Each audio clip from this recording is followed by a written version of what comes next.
кормление цыплят, яичных кроссов с первой недели по 7-ю неделю.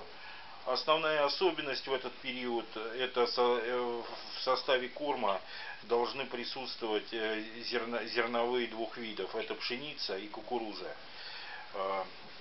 Помимо этого в корм добавляется вареный картофель. И для объема я еще добавляю заваренную пшеницу, опять же, и кукурузу. Сначала начинаю в терку тереть картошку. Вот обыкновенная дешевая кормовая картошка.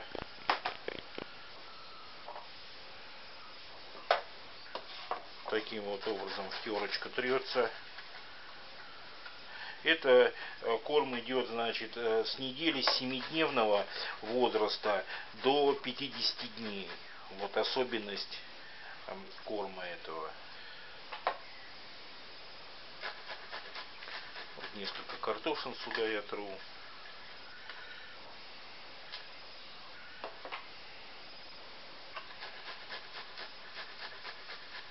Точный состав, какого зерна, сколько и какое соотношение вот по зерновым в группе в Одноклассниках у меня в теме там есть по процентам даже. А здесь я просто общий порядок показываю, как приготовить. Так, вот картошечка.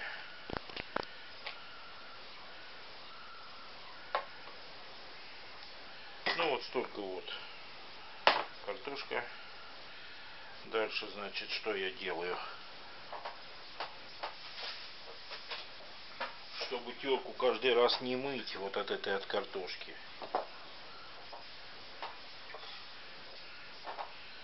Я после картошки тру морковь. Я эту морковь, картошку эту с терки все стираю.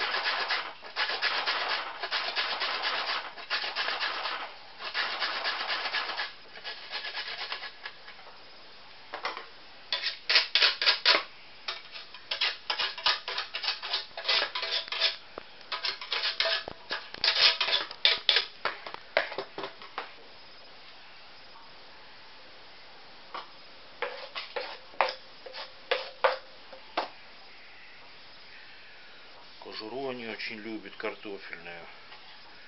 Можно и, конечно, и не резать, но они долго возьмут эту здоровую кожурину и бегают по 20 минут, пока остальные едят. Тут 2 минуты их, в принципе, порезать.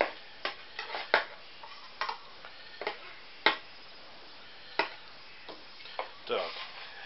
Теперь в обязательном порядке надо добавлять подсолнечный шрот или жмых. Вот. В нем очень много протеина, и это очень важно для питания до 50 дней, чтобы большое содержание протеина было. Или сою добавляют, или вот подсолнечный шрот или жмых. Если нет возможности, допустим, найти жмых или шрот подсолнечного, в обязательном порядке надо искать где-то семечку подсолнечного дешевую. И ее можно раздробить и вот получить, в принципе, даже побогаче. Там будет подсолнечного масла больше. Вот. Но у меня есть возможность. Я купил, вот добавляю. Здесь заваренный, кипятком завариваю его. Это значит жмых или шрот подсолнечного идет в корм. Вот.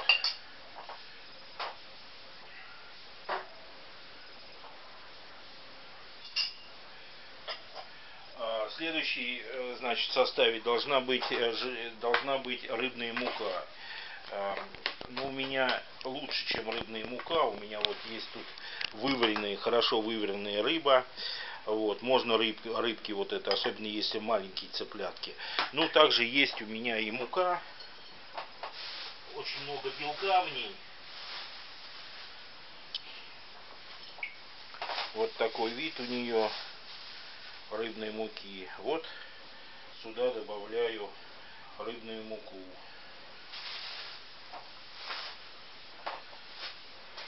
помимо этого небольшое количество мела добавляется.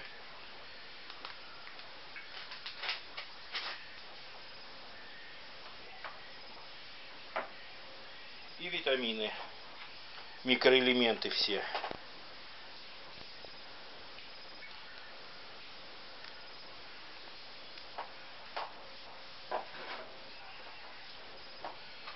Значит, это вот мы перемешиваем. И теперь сюда будем добавлять зерно. Сейчас помимо, значит, сначала добавлю я зерно, которое я заварил. Опять же, здесь кукуруза и пшеница дробленая, заваренная на рыбном бульоне или на мясном бульоне.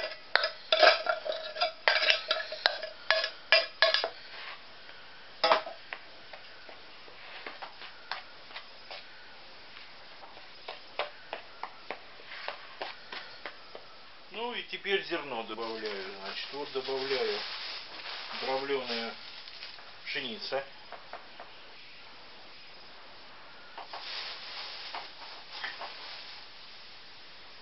Дробленая кукуруза.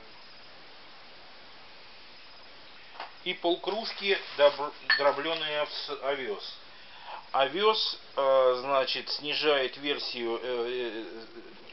снижает возможность каннибализма, то есть расклева цыплят друг другом, и очень благотворно влияет на оперение цыплят, то есть для пера.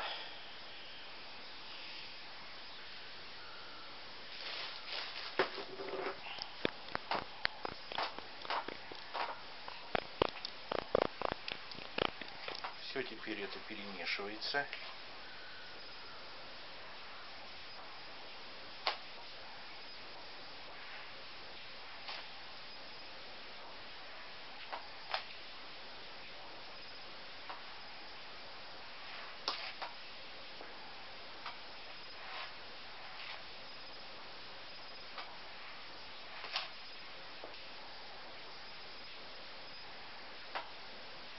Вот этот корм они намного лучше любят, чем стандартный, допустим, ПК-2 и для цыплят корм. Причем смотрел я состав корма специально в гранулах для цыплят везде. Или отсутствует кукуруза, или очень низкий процент кукурузы. Кукуруза до 50 дней в питании очень важна. Так же, как и для кур несушек. У кур несушек в рационе 40% в комбикорме должно быть содержание кукурузы от общего объема. То есть 40% кукурузы, там определенные проценты пшеницы, ячменя и всевозможные добавки. Вот. А в большинстве случаев вообще кукурузы нету. Вот. И вот в условиях, допустим, в любительских, чтобы снизить себестоимость комбикорма, поскольку в цыплячий корм идет соя, а не подсолнечный жмых или шрот, а соя, как известно, у нас закупается за границей, очень дорогая. Естественно, себестоимость цыплячьего комбикорма на основе сои, она довольно-таки дорогой. А по своим питательным свойствам подсолнечниковый жмых или шрот, он вполне заменяем, и можно заменять, и не хуже наш. Если, допустим, у кого-то нет возможности его купить, может быть, есть возможность дешевую семечку купить.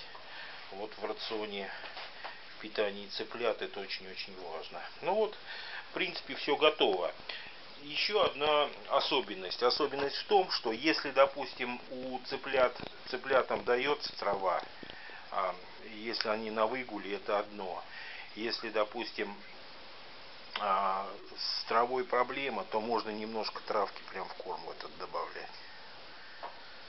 Травы, допустим, если травы еще нету, то хорошо сюда тертую морковь, тертую свежую картошку можно добавлять.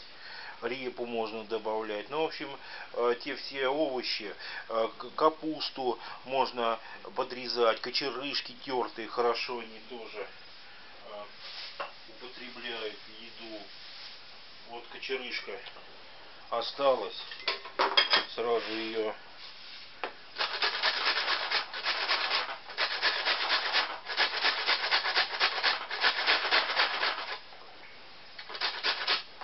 с большими, конечно, курами хлопот-то меньше, а ну, когда маленькие цыплята, хочется, чтобы отход как бы и росли хорошо, и гибель цыплят вообще не допускать. То есть немножко лишние 2 минуты лучше потратить, но зато как бы сделать более комфортной для них пищу приготовить.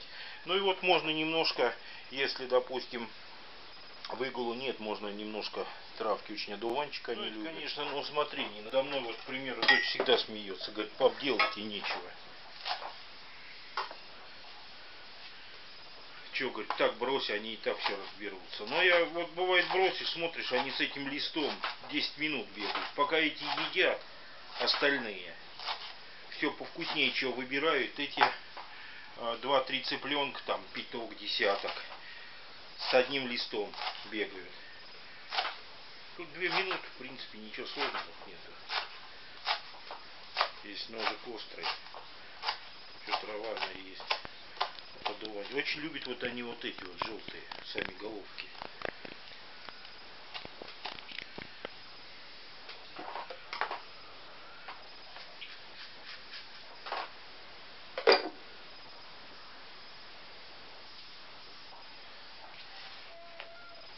Ну и вот все размешивается и в кормушку.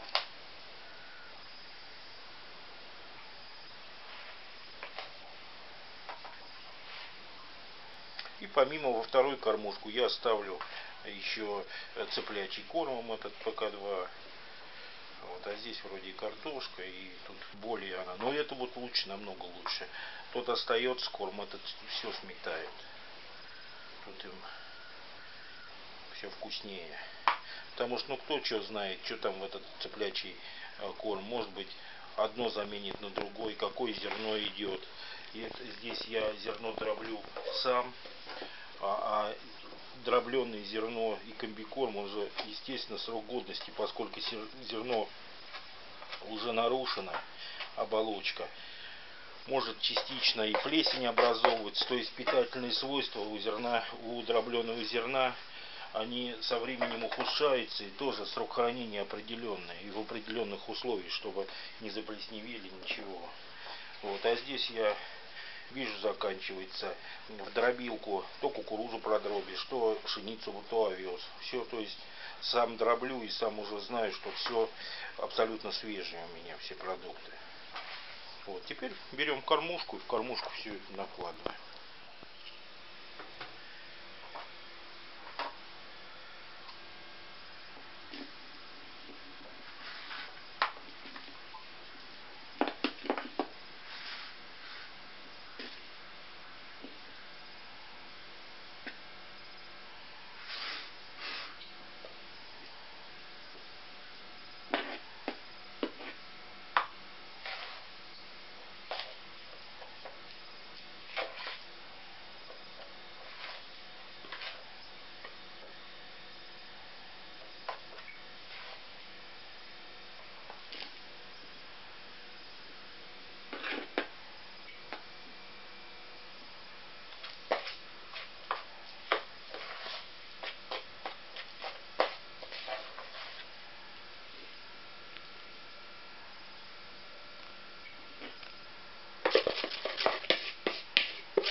Ну, теперь цыплята.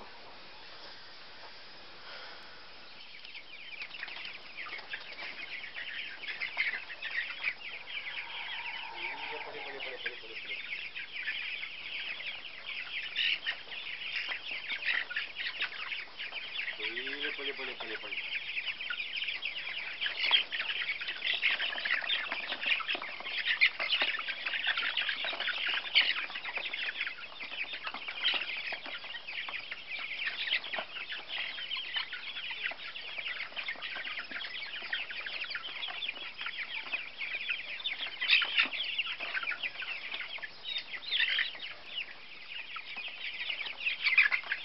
Ну это вот я для съемки поставил просто. Сейчас я в сарай переставлю. Потому что корм надо, конечно, в тени. Не на солнцепеке, чтобы был. И насыплю еще, помимо поставлю цыплячий комбикорм. Это у меня просто как подстраховка, потому что сейчас летом работы много. Вот так вовремя они съедят. Не увидишь, что они все, допустим, съели. И чтобы голодными не сидели, ставлю еще цыплячий комбикорм. Но, конечно, если есть возможность, они вот лучше будут вот этот есть.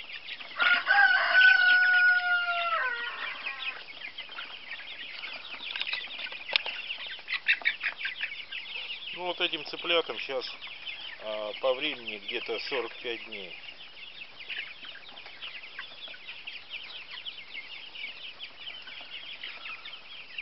Это яично-мясные линии. То есть и мясо в еду хорошо можно использовать. И несушки неплохие куры. Ну, конечно, хуже несут, чем чисто яичные кроссы. Вот еще раз хочу подчеркнуть, что это вот для яйценосских цыплят, вот этот вот корм я делал. Для мясных, для откорм на мясо и для бройлеров состав корма уже немножко другой. Вот, а это вот именно вот сейчас с 8-й недели корм изменится, и кукуруза вообще будет исключена из рациона, и вместо кукурузы будет ячмень даваться. Пшеница, ячмень, а остальное, в принципе, и намного меньше содержание подсолнечного шрота пойдет уже. Вот. То есть основа из зерна будет составлять ячмень и пшеница. А сейчас сам основа кукуруза и пшеница.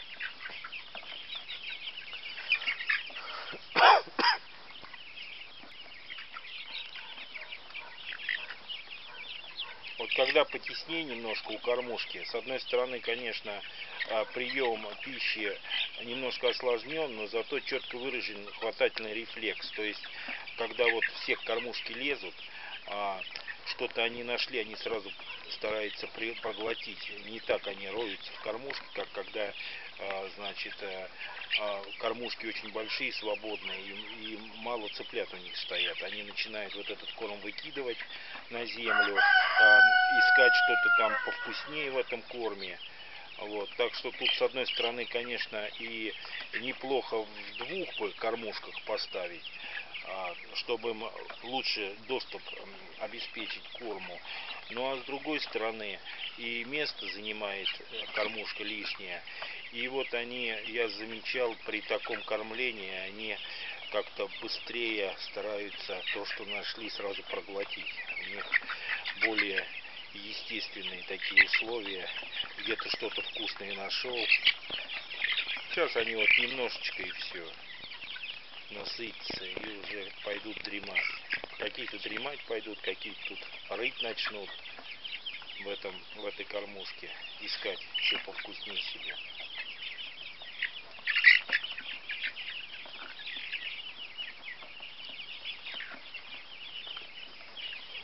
Ну и вот 10-дневных этим же кормлю, только я уже комбикорм ПК-2 для цыплят не даю, а даю вот только мягкой вот это вот то, что я мешал в чашке, вот такую еду. Но тут два больших еще цыпленочка отсажено. Вот с ними хорошо они дружат. Вот, и мальки, 12 мальков, фавероли чистопородные. Вот, тоже. Ну, сюда еще помимо даю им творог, обязательно с рыбьим жиром, и творог с витамином стевитом. Из питья заваренные цветы ромашки, настой. Ну, тут получается как у меня, как там те цыплята все съедают, все, что тут остается, я тем отдаю, а сюда им свежий накладываю. Вот травки, ну, конечно, одуванчика побольше этим даю.